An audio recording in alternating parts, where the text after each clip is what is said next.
After reviewing the film, what'd you think? I think probably if you were watching the game, you thought or saw, already won. Both defenses played really well. Did a really good job of keeping everything in front. I think if you really look at it, we had 2 scoring drives and they had 2 scoring drives. We downed it on the 6 in the second quarter, I think it was, and they went down the field on a really good drive and scored. And then in the second half, when we scored to make it a 3-point game, they went 75 yards and scored. Offensively, we went all the way down in the first quarter, had a 3rd and goal, feel like we didn't get a call. We had to settle for a field goal. That hurts. And then we had the drive in the 4th quarter, and that's 2 scoring drives. Then you look at, okay, well, if that's the case, what happened? Well, usually in an evenly matched games where the stats are about the same, the time of possession, the play on the field similar, who makes the most mistakes? We had a punt block, gave them a short field, that scored a touchdown. We fumbled the ball when we were driving. We missed a field goal. And then, the last one, when you're down 10 with 5, 6, 7 minutes to go, you don't have a choice, and gave them a short field for that touchdown. So at the end of the day, there was 3 real critical errors: fumble, block punt, we missed a field goal, and they didn't make those mistakes. And then I think the other thing is, because of those mistakes, they had 2 short fields. We never had a short field. And so, they won the field position battle, and that's why we lost.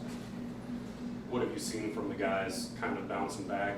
Seemed like they were pretty disappointed, which in a way is a good thing because that means they expected to win. What have you seen from them this week coming back and ready for Prairie View? We fully went in there expecting to win, and I think probably disappointed just as much or more because now getting in the game and feeling like, yeah, we definitely belong. We just didn't find a way to close it out at the end. Defensively, still super proud of our effort. I thought we played really well. I thought our defensive front, especially in the first half, was just really, really impressive. We got to tackle better, especially in the second half in space. Again, we were playing a good opponent. Offensively, we've got to be better. We've got to execute better. They did a really good job of keeping the top on things, but in our run game and our intermediate pass stuff, we got to be better. We're just a tick off on some things. And then special teams, obviously, that we can't miss field goals. We can't get punts blocked. We can't not catch the ball at the 1 yard line on a kickoff. That was probably the most disappointing phase of the 3 just because just didn't feel like we competed at the same level that offense and defense did. What are the things you want the team to take away from a game like this past weekend, where you're going in and you're not heavily favored, but you go in expecting to win and be able to compete? What do you hope that they take away? What I hope they take away from is they're pissed off we lost, and they are. I mean, like I said, we went there to win. We didn't get it done. We've got to learn from it so that doesn't happen again. We're going to have plenty of games this year that we're going to be in similar situations, and we got to make sure the outcome's different. I do like their urgency, especially today. Knowing we got a game Saturday, and we want to get that win and feeling back, and we want to play well. How do you, fix that little one tick off? Is it timing or is it? Yeah, look, sometimes it is. You got a lot of new receivers, and again, we saw a lot of different looks, and so there's some things like that in the pass game. The run game, it's probably twofold from Saturday. One, in some areas we've got to, whether it's our tracks at the running back position or just stay square a little bit more. It really hurt us when both Justin Osborne for sure and Logan Parr went out. You could just, live you didn't know it as much when you watch the film, and especially in the second half, the run game. We had a few that were close. We spit some, but we should have had more. And again, it just may be a guy getting on edge on a block or getting a double team split. And I think Ben Sparks played really well. I think PJ, who didn't rep at guard all week, went in there and played well. But you lost a lot of experience, and that definitely showed up in a game like that. Not that you want to overlook an opponent or think less of an opponent, but is this a week where you really do need to see some things click and a chance to maybe get some of those things going? We definitely need to see things click regardless of who we're playing. Prairie View, they got a dynamic quarterback from right down the road. We can't let him get loose on us. Offensively, yeah, we just need to execute cleaner. It's not like we're sloppy. We're not, we had the one fumble, the last turnover, whatever. We had the one fumble. We got to protect better. We got to run it better. We're not busting a lot. We just got to execute better if we want to, be a really good offense and score against good defenses. How important has the experience of the guys that you guys brought in for the defensive line been so far, especially? I think it's been really good. One, we go into an environment like that, and that was probably one of the best things from our quarterback to everybody else. They just acted like that's where they're supposed to be, and that's great. So that didn't faze us. And then I definitely think there's an experience factor to some of those older guys on the D-line, both the guys that we had returning and some of the guys that came in. And look, a really good D-line helps your entire defense, both in stopping the run and the pass. And fortunately, right now, we're playing well up there. Do you have any injury updates on like J.O.? Yeah, fortunately, J.O. wasn't as bad as we thought. I mean, I was really worried when I went out there we might have lost him for the year. That's not the case. I would say he's probably doubtful this week, maybe questionable for next week, but it's only going to be a week-to-week deal. It's not, nothing was surgically torn, nothing was broken in his knee and ankle, which is good.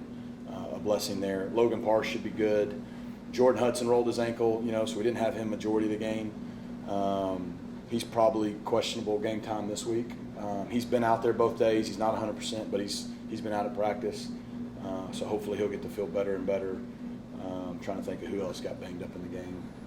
Was Curly? Curly was fine in the game.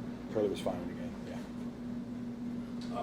With J.O. being doubt, is PJ a guy that you can turn to a little bit at guard this week? I think PJ, I think Ben Sparks, I think Logan Parr, those guys being healthy. We still have Ja'Kai Clark if we need him, and so we're okay there.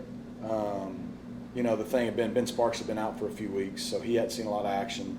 And then again, while PJ in game one played both, last week we predominantly worked him at tackle leading up to the game, and it's kind of how it goes. But I thought he did a good job considering.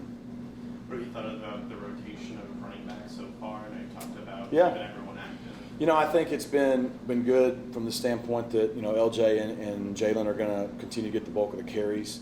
I think in the first game, LJ averaged over 5 yards a carry. The other night, Jalen averaged over 5 yards a carry. Probably the big disappointment was, he busted the run and he just seemed heavy-footed. I think he's faster than that. And then you got the ball poked out. But hopefully those guys can both, again, along with our entire offense, the run game can continue to get better. I mean, we ran for over 200 in the first game. Felt like it could have been better.